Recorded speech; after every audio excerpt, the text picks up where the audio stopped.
La emperatriz divorciada. Capítulo 27. Un final llamado hogar.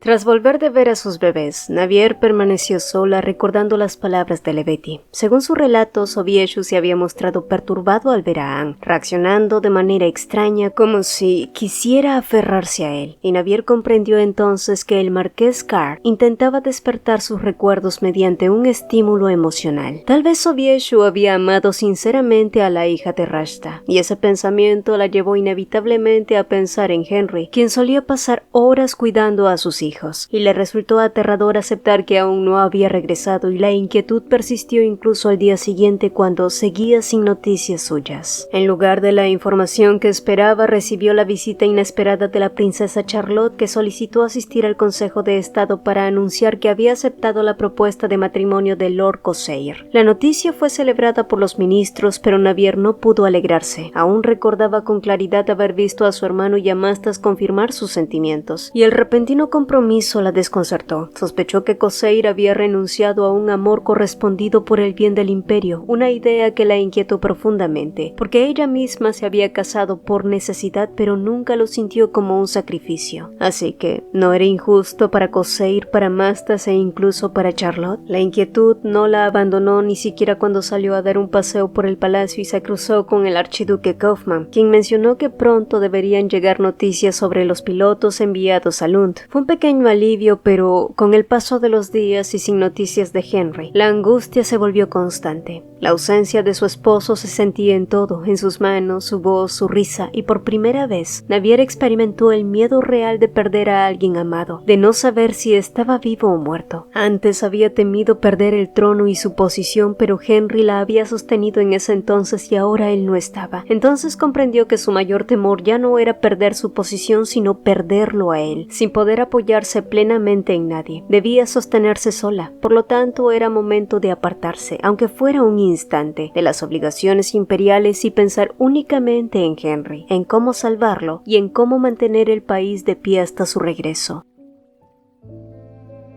Aunque Sobieshu había recuperado la memoria tras su colapso, aún surgía un nuevo problema. En medio de su trabajo a veces miraba al vacío y murmuraba como si hablara con alguien invisible. Era realmente perturbador, y si bien cumplía sus funciones con normalidad la mayor parte del tiempo, nadie podía prever cuándo aparecerían esos episodios extraños. Lo más grave era la diplomacia. Bastaba un instante de incoherencia ante invitados extranjeros para sembrar sospechas irreversibles. Así que concluyeron que, más que forzarlo a trabajar, Sobieshu necesitaba descanso y vigilancia discreta. Asimismo, Sobieshu no dejó de pensar en Navier, de quien había oído había tenido mellizos. También pensó en esa mujer desconocida, Rashta, y en la niña que se parecía a ella. Y cuando más intentaba ordenar sus recuerdos, más crecía una culpa confusa que aparecía cuando su mente se deslizaba entre la lucidez y el delirio. Cuando estaba solo le resultaba más fácil mantenerse cuerdo. Sabía que las visiones eran ilusiones, pero fue difícil no pensar en ellas. Así que decidió dedicarse al arte, pero incluso el arte no le concedió consuelo ni refugio, y al final solo pudo hundirse en el trabajo sin pensar ni recordar.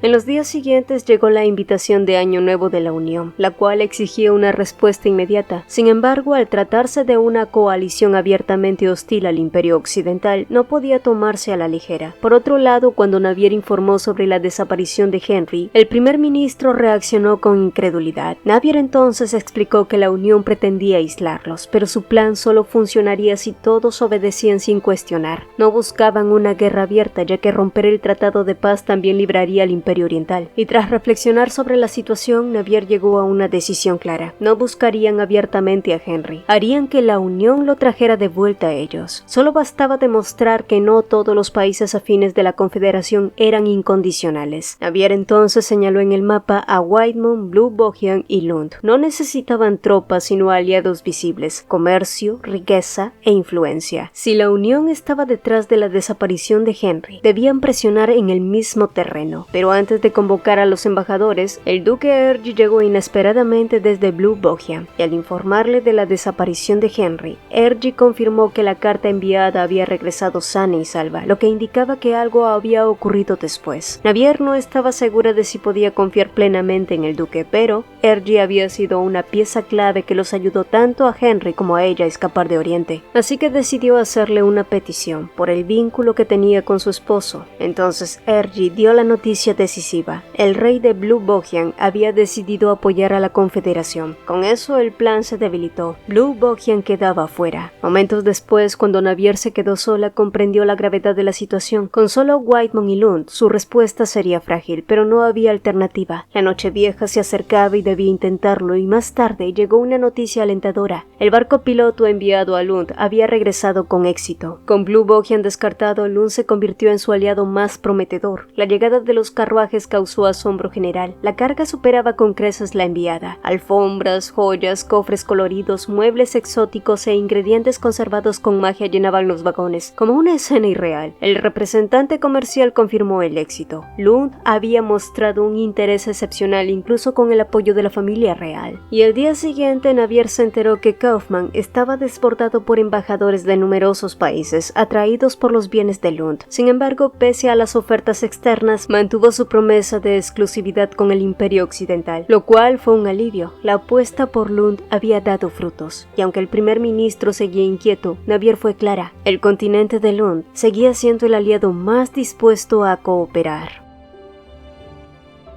Navier observó a sus bebés dormir tranquilos en la cuna y pensó que, por suerte, todo había salido sin problemas. Sus niños eran realmente hermosos, no solo porque fueran sus hijos, sino porque lo eran de verdad. Y al mirarlos sintió un pequeño dolor en el pecho. No tenía el amor desbordante que Henry mostraba, pero sí algo claro: haría lo que fuera necesario para protegerlos y mantenerlos a salvo. Pero para lograrlo, necesitaba tiempo y aliados. La mayor duda seguía siendo el Imperio Oriental. El comercio con Lund era atractivo, pero no suficiente para obligarlos a tomar partido. Aún no sabía de qué lado se inclinarían. Entonces, un teniente anunció la llegada del comandante de la cuarta división de los caballeros transnacionales. Navier entendió de inmediato que Ángel venía por Henry, así que decidió ganar tiempo. Hizo esperar al visitante con la excusa de que uno de los bebés lloraba y en secreto ordenó que el embajador del Imperio Oriental entrara al palacio y se escondiera en la sala nocturna. Más tarde, llegó con la bebé en brazos y encontró a Ángel, sonriente como siempre. Hablaron con calma sobre los gemelos, y luego Ángel llevó la conversación al comercio y la presión sobre los países más débiles. Navier respondió con cuidado, hasta que Ángel habló de una amistad entre imperios y mencionó un regalo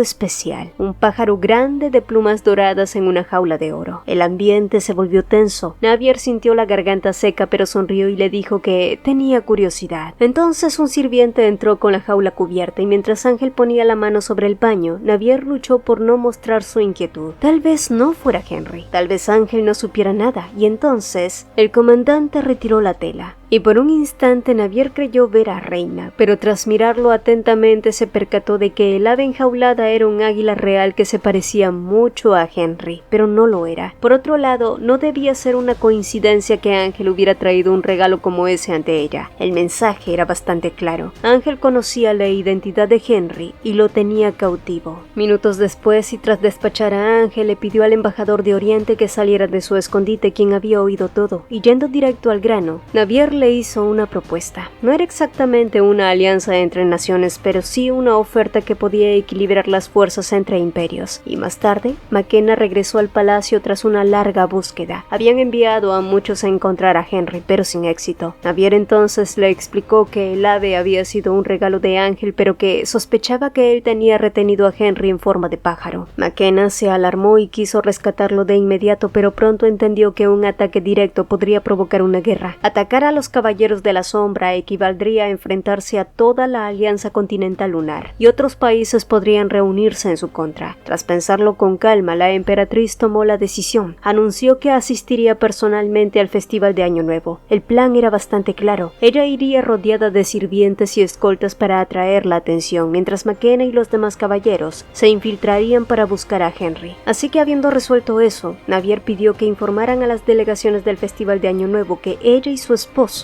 asistirían al evento. Mientras tanto, Sobieshu discutía en privado la propuesta de Navier con sus consejeros más cercanos. La oferta podía equilibrar las fuerzas entre imperios, pero su estado de salud generaba preocupación. Él mismo sabía que sufría episodios de confusión y alucinaciones, y aceptaba que eso afectaba las decisiones del imperio. Los consejeros debatieron intensamente. Algunos advertían que el imperio occidental era más peligroso ahora que la alianza. Otros proponían usar a la Unión como aliada temporal. Sin embargo, al final todo giraba en torno a una sola duda: si Sobieshu estaba en condiciones de gobernar con claridad. Y tras un largo silencio, Sobieshu habló y tomó la decisión final. Ordenó que aceptaran la oferta de Navier, pero dejó claro que aún había una condición más. El duque de Trovi deberá ser nombrado mi representante. La celebración de Año Nuevo se realizaba cerca del Imperio Occidental, por lo que el viaje fue corto. Desde el carruaje, Navier vio muchos vehículos dirigirse al mismo lugar, con banderas distintas y una seguridad inusual. No era una fiesta común. Reyes y reinas de todo el mundo asistirían. Recordó la última vez que estuvo allí, cuando aún era princesa heredera. En ese entonces, Sobieshu estaba a su lado. Ahora iba completamente sola, y al darse cuenta enderezó la espalda y se preparó. Akena a su lado notó su tensión. Todos estaban nerviosos, pues una vez dentro había que moverse con cuidado para buscar a Henry sin levantar sospechas. Al llegar, el vizconde Landry ya los esperaba y también lucía bastante inquieto, aunque más sombrío que todos. Pero ignorando ese hecho, Navier se adentró a la mansión, pero nada más entrar, alguien se acercó a recibirla. Era Ángel que la guió. Entonces, al avanzar por el pasillo, Navier lo vio. Un pájaro de plumas doradas, ojos violetas y grandes alas estaba encerrado en una jaula, y de solo verlo su corazón se estremeció porque esa ave sin duda era Henry. Por un instante estuvo a punto de correr hacia él, pero se contuvo porque Ángel a su lado se detuvo y sonrió, para luego preguntarle si esa ave le resultaba familiar. Sí, se parece mucho al ave que me regaló el comandante, respondió Navier fingiendo no saber nada. Su voz era suave, pero sus ojos agudos observaron con atención a Henry, que sin duda había perdido peso y se veía débil. Verlo así le partió el corazón, pero se obligó a mantener la calma. Ahora ya habían confirmado que Ángel había capturado a Henry, por lo que tenían que ser el doble de pacientes y el triple de cuidadosos. La imagen del archiduque Kaufmann con el traje tradicional de Lung no dejaba de rondar por la mente de la princesa Charlotte. Era tan llamativa que ni siquiera podía concentrarse en la lectura, y para despejarse cerró el libro y decidió ir al jardín. Pero entonces lo volvió a ver. Kaufmann destacaba de inmediato por su vestimenta, su altura y su cuerpo labrado. Charlotte se sobresaltó y se cubrió el rostro con el libro que había llevado consigo, preguntándose totalmente desconcertada si aquello era solo una coincidencia o en realidad era el destino.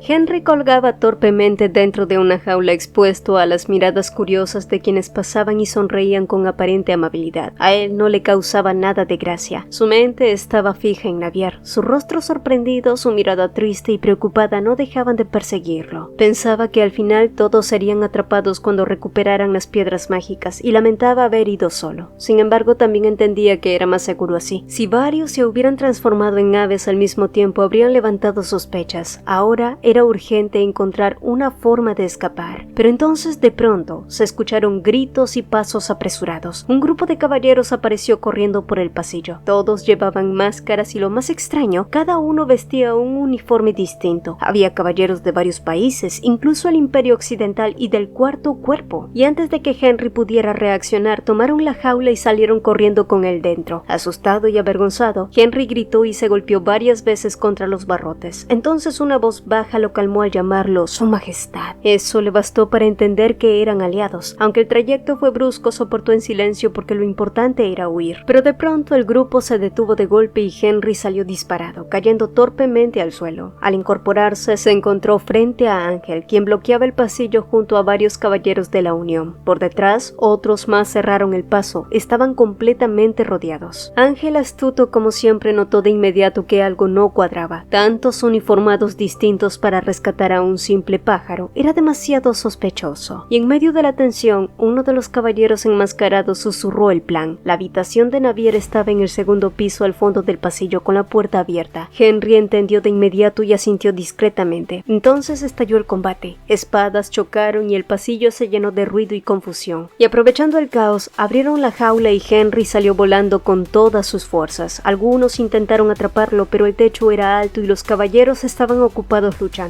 Henry voló, esquivó ataques y al ver que las ventanas estaban cerradas, derribó objetos, se ocultó y desvió a sus perseguidores hacia otro piso. Finalmente logró llegar al segundo piso y voló hasta el final del pasillo. La puerta de la habitación de Navier estaba abierta tal como le habían prometido, y al entrar, Navier, que caminaba inquieta, se giró de inmediato al verlo. Ella abrazó a Henry sin dudar. Al hacerlo notó que había adelgazado mucho, pero antes de decir nada se oyeron pasos. Navier le dijo a Henry que se escondiera, y entonces llamaron a la puerta. Era Ángel acompañado por sus caballeros, quienes decían buscar a un ave perdida y pidió revisar la habitación, pero Navier se negó y con frialdad propuso un trato. Si no había ningún pájaro allí, Ángel tendría que pagar el precio por su falta de respeto y servirle con una cinta morada alrededor del cuello. Él aceptó bastante curioso y Navier abrió la puerta con seguridad. Sin embargo, cuando Ángel y sus hombres entraron, se percataron de que no había ningún pájaro alrededor. Solo Henry recostado en la cama, cubierto apenas con una manta y mirando a todos con molestia. Al final, Ángel fingió no haber visto nada y se retiró. Cuando la puerta se cerró, Henry protestó con calma, pero enseguida atrajo a Navier hacia él. Al quedar entre sus brazos, ella sintió el calor de su cuerpo y escuchó su voz baja y sincera. Ambos se habían extrañado mucho. Más tarde, mientras Henry se bañaba, Mastas llegó con el informe de que afuera los caballeros seguían patrullando y revisando habitaciones. Cuando Henry terminó de bañarse, se sentó junto a Navier y bebió té. Al escuchar lo que ocurría afuera, su expresión se volvió seria al pensar en los caballeros que lo habían ayudado a escapar. Pero Navier lo tranquilizó recordándole que lo importante era que él estuviera a salvo. Y poco después, el rey de Whitemount envió una invitación para comer juntos. Navier aceptó y llevó a Henry con ella para dejar claro que él también estaba presente.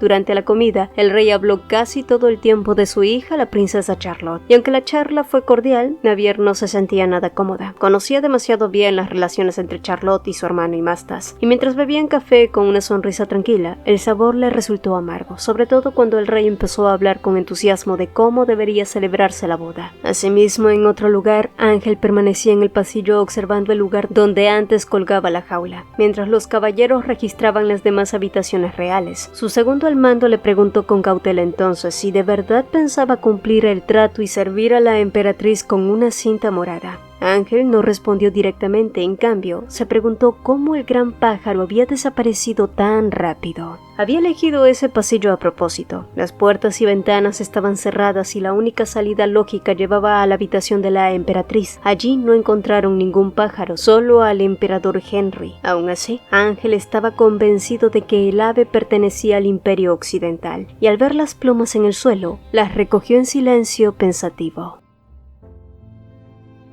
De regreso a su habitación, la emperatriz recibió una cinta morada de gran calidad de manos del vizconde Landre. Al verla, pensó de inmediato en Ángel y decidió acercarse al pasillo, pero el lugar estaba fuertemente vigilado y no se le permitía el paso. Al darse la vuelta, se encontró con Ángel. Él notó la cinta y se burló, insinuando que pertenecía al pájaro perdido. Luego comentó con aparente calma que habían capturado a 3 responsables del robo y que pronto descubrirían la verdad. La emperatriz mantuvo la compostura, pero por dentro se inquietó, porque sabía que esos hombres eran de Henry. De camino a su alojamiento nuevamente, el vizconde Landre la detuvo. Con seriedad le hizo preguntas directas. Primero insinuó que Henry no había llegado con la escolta desde el inicio. Luego fue más lejos y preguntó si el emperador estaba involucrado con la reciente disminución del poder mágico. Y a cambio de la verdad, prometió rescatar a los hombres capturados y enviarlos a salvo. Navier dudó. Sabía que Landre cumpliría su palabra, pero también entendía que decir la verdad podía romper alianzas y cambiarlo todo. Atrapada entre mentir o confiar, guardó silencio, pero el vizconde le pidió que confiara en él. Entonces Navier respondió que si él preguntaba con su nombre en juego, ella también respondería del mismo modo. Sin embargo, la respuesta se demoró más de lo esperado. Al volver a su habitación, Navier le contó todo a Henry sobre su conversación con el vizconde Vizconde Landre y la captura de los 3 hombres. Henry escuchó en silencio y confirmó que varios de los suyos estaban dispersos, y probablemente esos 3 habían sido atrapados. Navier afirmó que Landre se haría cargo de ello y Henry dijo confiar en el vizconde, aunque no pudo ocultar un leve tono celoso. Entre bromas y gestos cariñosos, la tensión se alivió por un momento, pero la situación seguía siendo grave. Aún debían decidir cómo responder a Landre. Entonces Henry le dijo que la decisión era suya. Henry fue firme. No quería cargarle la responsabilidad a ella, sino que confiaba en su juicio, porque Navier conocía mejor al vizconde. Y en ese instante alguien llamó a la puerta. Era el vizconde quien tan pronto cruzó el umbral informó que los 3 hombres habían sido enviados de regreso y estaban a salvo. Solo entonces Navier decidió contarle la verdad al vizconde, excepto por la parte de la aceleración deliberada del fenómeno contra Oriente. Y tras la partida del vizconde, Henry comentó sorprendido que pensó que ella sería más directa con Landre, pero ella admitió que solo dijo la mitad de la verdad porque aunque confiaba en Landre, tampoco quería arriesgar el destino del país. Era joven, no tenía lazos firmes con el Imperio Occidental y algún día podría marcharse al Imperio del Este.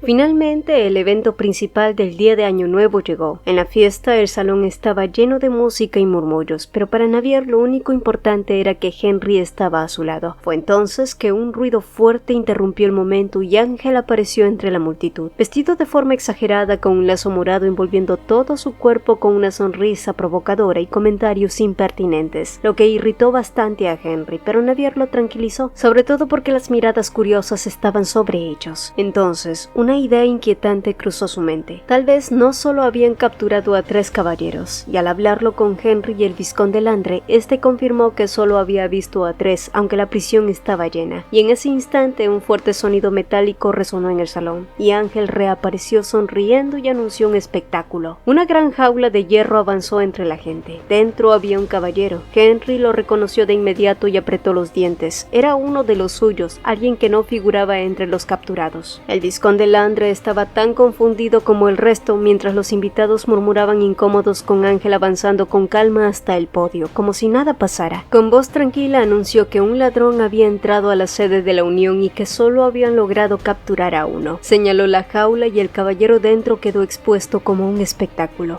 El murmullo creció y la tensión se volvió palpable. Ángel explicó con una sonrisa inquietante que usaría un artefacto para reducir el tamaño del prisionero y a su orden, la jaula comenzó a encogerse. Henry apretó los puños, pero no se movió. Observaba con atención una parte de la jaula donde algo parecía extraño, como si hubiera magia actuando, lo que le dio una idea a Navier, así que dio un paso al frente y llamó a Ángel. Él la miró con evidente expectativa y ordenó detener el artefacto. Entonces Navier habló con firmeza. «Dudo que alguno de los presentes quisiera ver este tipo de tortura, comandante. ¿Por qué no es honesto y lo dice de frente? Está tratando de ver si la disminución de magos está relacionada con nosotros». Por primera vez, la expresión de Ángel se torció, sorprendido por sus palabras, pero rápidamente se recompuso y fingió no entender sus palabras. Navier lo acusó de usar al ladrón para intimidar a los invitados y relacionarlo con la disminución del poder mágico. Las preguntas no tardaron en llegar. Varios reyes y nobles exigieron explicaciones sobre el Imperio Occidental, pero Navier tomó el control de la conversación y explicó que la disminución del poder mágico era un fenómeno antiguo, aunque se había acelerado en los últimos años, y admitió que hubo un intento por detenerlo y que eso causó problemas, pero aclaró que ahora trabajaban en conjunto con el Imperio de Oriente. Ángel insistió dudando de cómo un imperio no mágico podía intervenir en algo así, pero en lugar de responder con palabras, la emperatriz avanzó hacia él, pero a cada paso, el suelo se cubría de hielo y al llegar, tomó la cinta de su cuello y la congeló al instante. Entonces así reveló la verdad. Habían estado creando magos de forma artificial como ella misma, para evitar perderlos con la disminución del poder mágico. El salón estalló en murmullos. Ángela miró sin parpadear y Navier sonrió tirando suavemente de la cinta congelada. Había cubierto un secreto con uno aún mucho más grande. Y ahora el juego ya no estaba en manos de Ángel, quien aún incrédulo dudaba de cómo reaccionar. Y de pronto una explosión interrumpió todo. El hombre en la jaula escapó tras romper las rejas y huyó por el pasillo. Los demás caballeros lo siguieron, pero el caos entre la multitud dificultó detenerlo. Ángel entonces suspiró y mirando a Navier, preguntó cuánto de eso había sido planeado, pero ella respondió con calma, aunque no era del todo cierto. De ese modo, la fiesta terminó de forma incómoda. Nadie pudo concentrarse en la música y muchos invitados se retiraron para discutir lo ocurrido. De regreso a casa, Henry explicó que había derretido parte de la jaula con su magia de calor para permitir la fuga, aunque necesitaba tiempo para activarla. Al tomarlo del brazo, sintió su mano tibia. Ella lo notó y sonrió, para luego decirle que su poder no era el fuego sino el calor, un poder que le sentaba bastante bien considerando que se trataba de él.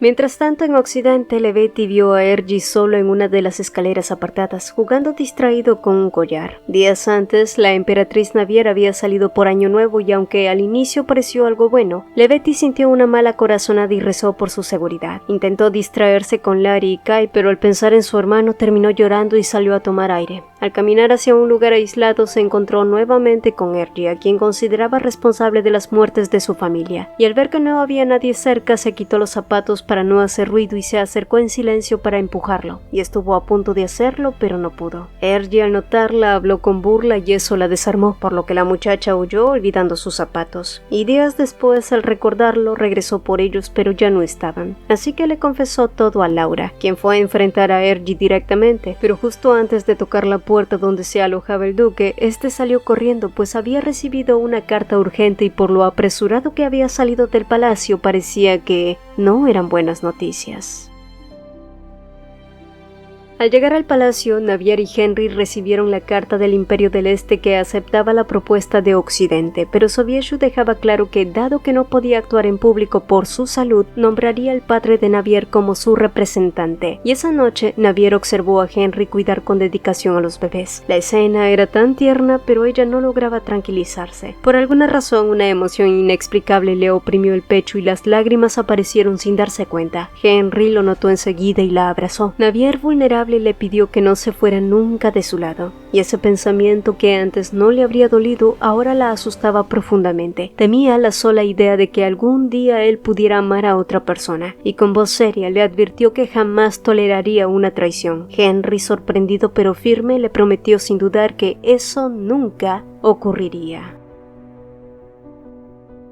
Mientras tanto, Masta se entrenaba sin descanso, blandiendo la espada para olvidar el dolor que llevaba dentro, y cuando la espada se rompió y se hirió la cara, no le dio importancia y tomó otra, pero en ese momento una voz la detuvo. Era Sir Corsair quien intentó ayudarla, pero Masta rechazó el gesto y fingió indiferencia. Ambos hablaron sin mirarse, cargando una tensión que hablaba más que las palabras. Desde lejos, la princesa Charlotte los observó y sintió que algo no estaba bien. Esa escena le dejó una duda inquietante, y más tarde enfrentó a Corsair y le preguntó si amaba a alguien más. Él admitió que había amado a otra mujer, pero aseguró que sería fiel a ella como su futura esposa. Y Charlotte aceptó sus palabras, pero no logró sentirse tranquila, sobre todo cuando recordó a Mastas, y solo así comprendió que su matrimonio arreglado no sería tan simple como había pensado.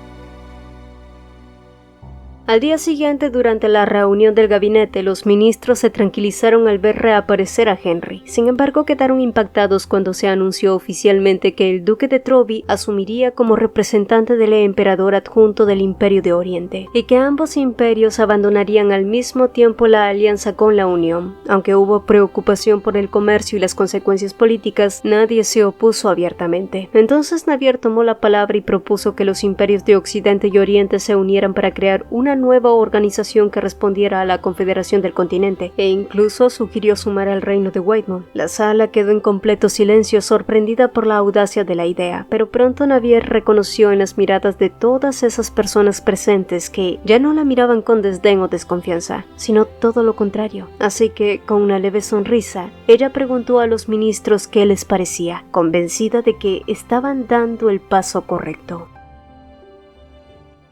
Asimismo, en Oriente, Sobieshu explicó al duque de Trovi que no había nadie más en quien podía confiar. El padre de Navier, por otro lado, comprendía el peso de su misión, pero también sabía que no podía rechazar la orden sin renunciar a sus derechos de sucesión. Además, había visto de cerca el estado del emperador. Su imagen y presencia eran vitales para el imperio, pero el duque comenzó a sospechar que tal vez Sobieshu pensaba en un futuro donde, si no tenía herederos, quizás los hijos de Navier pudieran asegurar la continuidad de su linaje.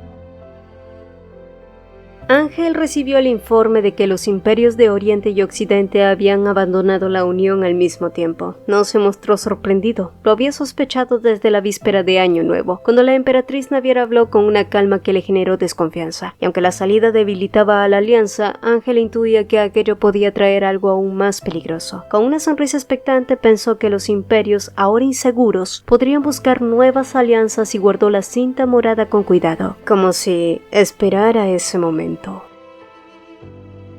Una mañana temprano, Navier paseaba por el palacio con su bebé envuelto en lana, acompañado por el vizconde Landre. Aunque agradecía su protección, comprendía que no podía depender solo de él, y de pronto el bebé se transformó inesperadamente en un pequeño pájaro y salió volando hacia el bosque. Desesperada, Navier intentó seguirlo, pero lo perdió de vista entre los árboles. Con lágrimas en los ojos pidió ayuda mientras llamaba al niño, dominada por el pánico. Entonces recordó que los bebés de ese clan preferían los lugares altos y corrió hacia allí, para luego encontrarlo sano y salvo en un nido elevado brillando bajo el sol y moviéndose con orgullo. Tras regresar al palacio, se le informó a Navier que el archiduque Kaufmann la esperaba, pero cuando llegó al salón durante la conversación, Kaufmann se mostró distraído, algo poco habitual en él. Además, miró varias veces a Mastas con una expresión extraña y triste, lo que dejó a Navier inquieta. Y tras la reunión, nadie logró entender el comportamiento del gran duque ni la tensión que se había formado.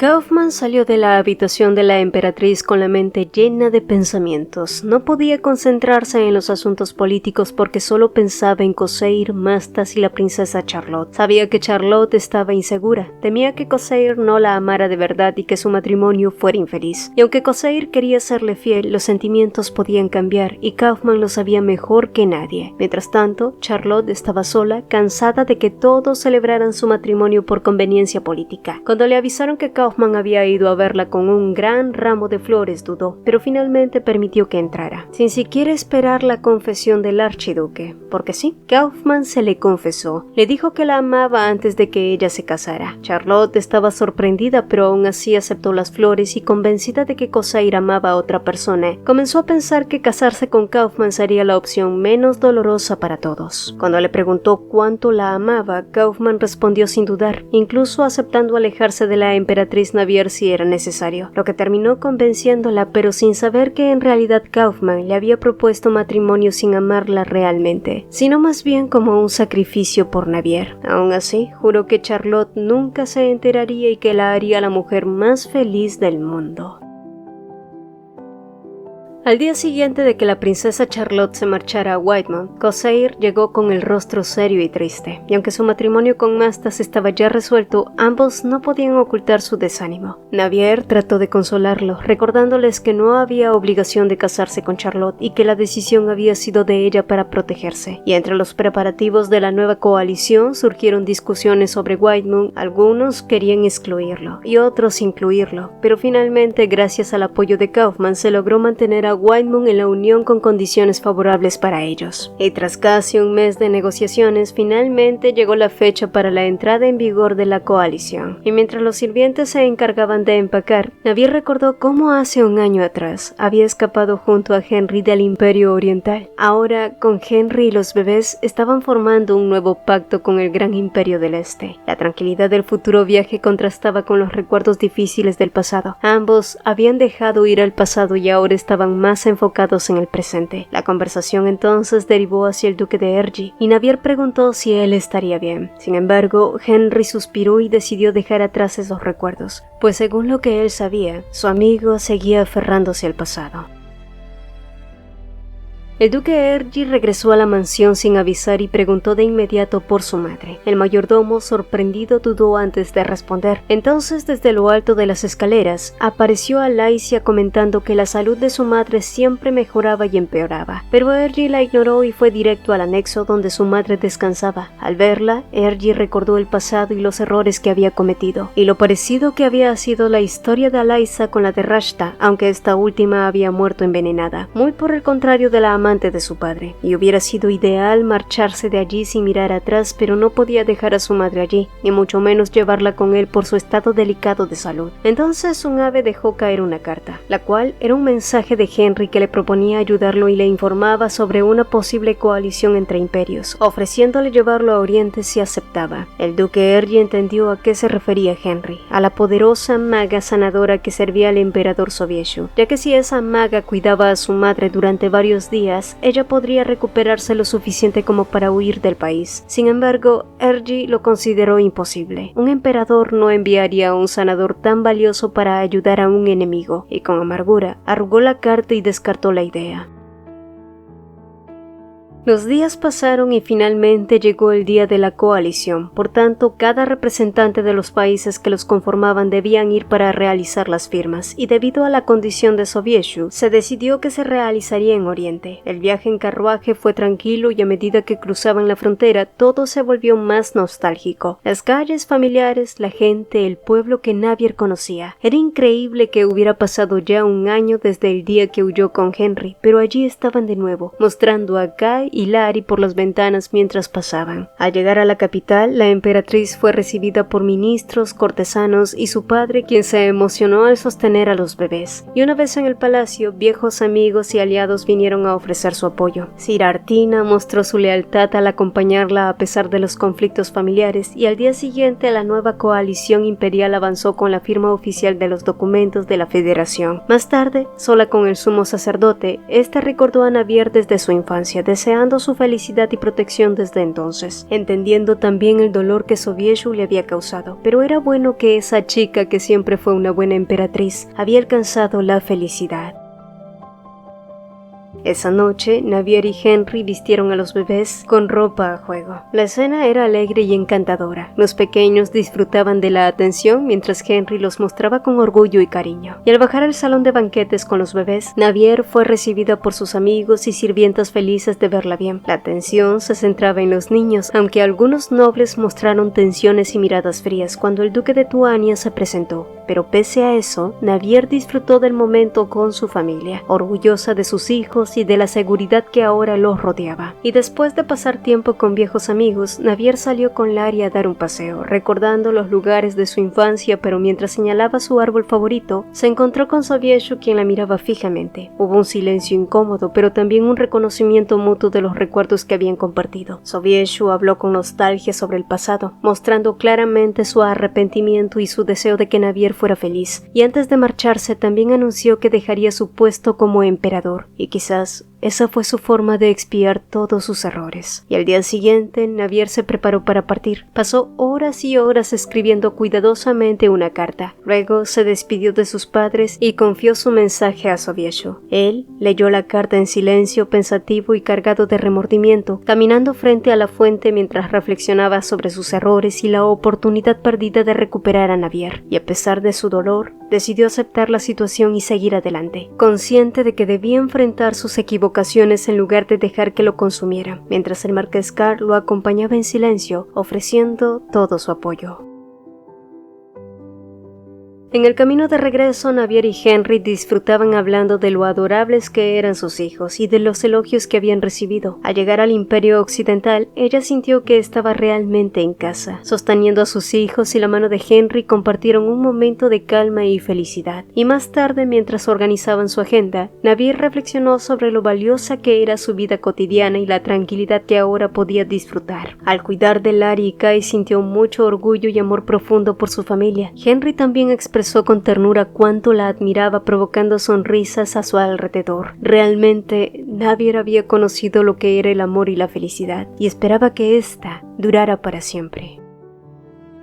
Al día siguiente, Sir Corsair llegó anunciando que partiría para cumplir su deber con la recién formada Alianza de Oriente-Occidente. Aunque sorprendida, Navier aceptó su decisión confiando en su fuerza y experiencia. Y días después, Mastas, agradecida por haber servido junto a la emperatriz, pidió volver a unirse a los caballeros subterráneos y ayudar a Corsair en la misión de suprimir las fuerzas de los bandidos del sur. Navier aprobó su petición con alegría, observando cómo Mastas se marchaba montando a su caballo, confiando en que todo saldría saldría bien. Y después de que Masta se marchara, Lebetti también se preguntó cuál debía ser el rumbo que debía tomar su vida. Quería proteger Ringwell, cuidar de su madre y mantener a salvo el linaje de su hermano. Y al llegar a la gran mansión que la emperatriz le había dado a las afueras de la capital, Lebetti se sintió pequeña ante tanto espacio, o así fue hasta que vio a Anne tropezar mientras corría al verla llegar. Incapaz de hablar pero llena de afecto, Lebetti abrazó a su sobrino, recordando cuánto deseaba que todos los niños crecieran felices y sin cargas, sin importar su origen. Y mientras ayudaba a Anne, miró sus ojos curiosos y sinceros que le recordaron a Rashta, a quien ni siquiera podía recordar por qué odiaba. Lebetti entonces reflexionó sobre la injusticia de que algunos fueran valorados más que otros por su nacimiento, y en esos momentos se dio cuenta de que su deber era proteger y cuidar a todos los que podía. Ese sería su nuevo propósito. Y más tarde, una criada le entregó un paquete sin remitente. Al abrirlo encontró un par de zapatos, aquellos que había dejado atrás al intentar empujar al duque de Ergi. Lebetti los miró en silencio recordando aquel momento y reflexionó sobre cómo su deseo de venganza la había llevado hasta allí. Y al día siguiente, antes del desayuno, Lebetti llegó con algo importante que decirle a Navier. Dijo que quería regresar a donde pertenecía. Habló sobre el duque de Ergi y su posibilidad de venganza, pero aclaró con firmeza que su verdadera meta ya no era esta, sino convertirse en una buena persona y vivir feliz. Con la partida de Lebetti, Mastas y su hermano, Navier sintió una mezcla de nostalgia y tristeza al darse cuenta de lo difícil que era despedirse de los amigos, pero comprendió que todos debían seguir su propio camino, igual que ella había encontrado el suyo. Mucho más tarde en la noche, Henry apareció en el alféizar de la ventana sonriendo, y al ver a los bebés se transformó en humano y abrazó a Navier, asegurándole con ternura que jamás dejaría que ella se sintiera sola. Incluso cuando los niños crecieran y llegaran el momento de que se marcharan, él siempre estaría a su lado. La emperatriz cerró los ojos cómoda y tranquila mientras sentía el cariño y la protección de Henry, disfrutando del calor de ese momento familiar. Y entonces él le contó un recuerdo de antaño, de cuando era mucho más joven. Henry contó con gran nostalgia su frustración con su hermano mayor, mientras jugueteaba suavemente con el cabello de la emperatriz. Habló en voz baja como si recordara un tiempo lejano. Creo que era demasiado fácil frustrarme con él. Esgrima, magia, equitación, baile. A veces me sentía orgulloso de lo que hacía y aún así quise ayudar a mi hermano, por el país, por él, por nuestros padres. Su voz se volvió más suave a medida que se dejaba llevar por sus memorias. Pero falló, perdió gran parte de su poder mágico. El primer modelo de prueba fui yo y desde entonces no pude verlo. Nadie me culpó y eso me dolió aún más. Navier lo miró sorprendida, notando que Henry no estaba triste ni llorando, solo perdido en sus recuerdos. Fue entonces cuando conocí a Ergi y entendí que no había nadie como yo. Continuó con un dejo de melancolía. Luego apoyó su frente contra el hombro de Navier, la abrazó con fuerza y la besó suavemente en la mejilla. Reina, estoy feliz de tenerte. No es un placer momentáneo, sino una felicidad que llena todo mi ser. Ella sonrió y susurró: yo también estoy feliz, Henry. Sus ojos morados brillaban con lágrimas silenciosas y Navier sintió un nudo en el corazón. Justo cuando iba a inclinarse para besarlo, el ruido de los bebés los interrumpió. Larry y Kai peleaban otra vez con una ramita en el nido. Rápidamente Henry abrazó a Larry y Navier a Kai. Los polluelos soltaron la ramita y ella rodó suavemente sobre el nido. Más tarde los llevaron a la habitación y se sentaron hombro con los niños dormidos entre sus piernas. La emperatriz miró a Henry, quien cantaba suavemente una canción de cuna, y al notar su mirada, él sonrió y en ese instante ella sintió cómo la felicidad que él había descrito llenaba también su propio pecho. Y mientras la noche caía sobre la mansión y la vida continuaba tranquila, comprendieron que la verdadera grandeza no estaba en los títulos, los logros, ni las batallas ganadas, sino en los pequeños momentos compartidos donde el amor y la familia transformaban cualquier historia en un hogar. Fin.